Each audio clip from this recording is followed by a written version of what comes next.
जी बिस्मिल्लाहिर्रहमानिर्रहीम। मेरा नाम है जी डॉक्टर मोहम्मद अदनान। तो अभी आपके साथ जो है वो केस डिस्कस करने लगे हैं। ये गाय आप देख लें, इसका टैग नंबर है जी 193। ये मिल्किंग से आई है, ठीक है। मिल्किंग से आकर इसने जो है वो फीडिंग नहीं की, ठीक है। बाकी सारे जानवर जो थे वो फीडिंग कर रहे थे। वाइट कलर की गाय जो नज़र आ रही है वो भी फीडिंग करके बैठी है। अब आप देखें, ये कभी बैठती है, कभी उठती है, कभी जो है वो गर्दन लंबी करती है आगे की तरफ। तो थोड़ा सा इस तरह का इसका बिहेवियर है, ये आप देख सकते हैं, ठीक है। कि थोड़ी सी गर्दन इसने उठा के ठीक हो गया। जिस तरह आप यूं कह लें कि आंकड़े लेता है जानवर, इस तरह जो है वो अंगड़ाइयाँ ले रही है, ठीक हो गया। तो इसका मतलब है कि इसे कोई ना कोई जो है वो प्रॉब्लम लाजमी है, जिस वजह से इसने जो है वो फीडिंग नहीं की। बाकी जानवर जितने भी हैं वो फीडिंग कर रहे हैं। वो वाइट कलर का जो जानवर बैठा हुआ है वो भी फीडिंग करके बैठा हुआ है। तो इसका मतलब ये है कि इसे कोई ना कोई जो है वो इशू चल रहा है। तो इसको भी हमने डायग्नोज करना है, क्योंकि अगर जो है वो आप प्रॉपर डायग्नोज कर लेते हैं तो जो ट्रीटमेंट होता है वो यूँ आप कह लें कि just a piece of cake होता है, ठीक हो गया। तो अगर आप जो है वो डायग्नोज अच्छी तरह कर लेते हैं तो ट्रीटमेंट करना जो है वो बड़ी बात नहीं होती। लेकिन अगर आप जो है वो मिस डायग्नोज करते हैं तो फिर जो है वो ट्रीटमेंट करना डेफिनेटली जो है वो बहुत मुश्किल हो जाता है। अभी आप देखें कि ये जानवर जो है वो फिर बैठने लगा है, बार बार उठेगा जानवर आपका, बार बार बैठेगा। जो उसकी आर्च होगी उसे जो है वो स्ट्रेट करेगा, ठीक हो गया। अंगड़ाइयाँ लेगा आपका जानवर, पेट पर जो है वो टांगे मारेगा सीवियर केस में, ठीक हो गया। तो ये सारे जो साइन नज़र आपको आते हैं ये कोलिक के होते हैं, यानी कि अबडामिनल पेन।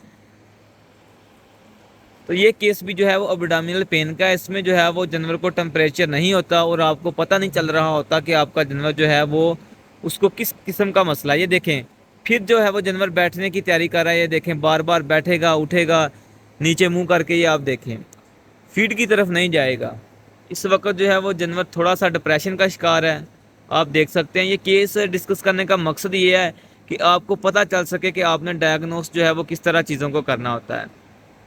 तो इस तरह के केसेस में जो है वो आप सिंपल पेन किलर का इंजेक्शन इस्तेमाल कर सकते हैं, नोस्पा का इंजेक्शन जो है वो इस्तेमाल कर सकते हैं। अब आप देखें, वो वाइट कलर की जो गाय है वो बैठ के जिगाली कर रही है, ठीक है। तो वो खाना खा के फीडिंग करके जो है वो बैठी हुई थी। अब ये देखें, ये नीचे मुंह करके फिर बैठने लगी है, बार बार बैठेगी, बार बार उठेगी। अमूमी तौर पर जानवर जो है वो ऐसा बिहेव नहीं करता। अगर आप चाहते हैं कि आपका डायग्नोसिस जो है वो अच्छा हो तो आपको जानवर के नॉर्मल बिहेवियर का भी पता होना चाहिए कि जानवर का नॉर्मल बिहेवियर क्या है। तो इसमें मैंने जिस तरह आपको बताया कि हम सिंपल जो है वो पेन किलर का इंजेक्शन इस्तेमाल करेंगे, साथ में जो है वो अलविजस पाउडर का इस्तेमाल करेंगे, नोस्पा इंजेक्शन का इस्तेमाल करेंगे, तो इंशाल्लाह जो है वो जो कोलिक है वो ख़त्म हो जाएगी और आपका जानवर जो है वो रिलैक्स हो जाएगा और आकर जो है वो फीडिंग करना स्टार्ट कर देगा।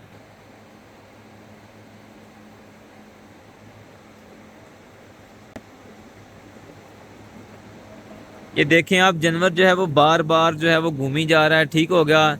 इसको आप लिस्टोरियोसिस ना समझ लें, ठीक हो गया, सर्कुलर डिजीज ना समझें। ये देखें, फिर बैठ गया जानवर, ठीक हो गया, बैठ गया इसने। अब गर्दन फिर नीचे कर लेनी है। अब देखेंगे टांगे जो है वो बाहर की तरफ निकाल कर जानवर जो है वो जोर लगाने लगा है, ठीक है। ये देखें, जरा गौर से देखें, टांगे बाहर की तरफ निकाल कर जो है वो जानवर जोर लगा रहा है, ठीक हो गया। कभी उठेगा, बैठेगा, टांगे जो है वो पेट की तरफ मारेगा। तो ये सारे साइन जितने भी आपके साथ डिस्कस किए हैं ये कोलिक के हैं। ये देखें किस तरह जो है वो जानवर अंगड़ाइयाँ ले रहा है, ठीक हो गया। तो ये लाइव केस आपके सामने अभी आया था, तो मैंने कहा चलो डिस्कस कर लेते हैं ताकि आप लोगों का जो है वो कंसेप्ट क्लियर हो जाए। तो कोशिश करें कि जब भी आप जानवरों को फीड करवाएं तो उनकी फीडिंग लाजमी चेक करें ताकि आपको पता चल सके कि कौन सा जानवर जो है वो बीमार है, किस हालत में है। ये देखिए, जानवर परेशान बैठा हुआ है, ठीक है। जिस बंदे को थोड़ा बहुत जानवरों का पता है, फार्मर को, उससे पता चल जाता है कि यार मेरा जानवर जो है ना वो इस वक्त डिप्रेशन का शिकार है, वो रिलैक्स नहीं है, तो फिर आप उसे चेक करें। आप देख सकते हैं कि सिर्फ 10 से 15 मिनट हुए हैं, ठीक हो गया, इंजेक्शन लगाए हुए, और एनिमल जो है उसने फीडिंग स्टार्ट कर दी है। आप देख लें कि ये वही है जानवर है जो पहले जो था वो इधर बैठता था, उठता था। अब सारे जानवर जो हैं वो फीडिंग करके पीछे आ गए हैं, लेकिन ये वाला जो जानवर है जिसको मसला था कोली का, वो फीडिंग कर रहा है, आप देख सकते हैं।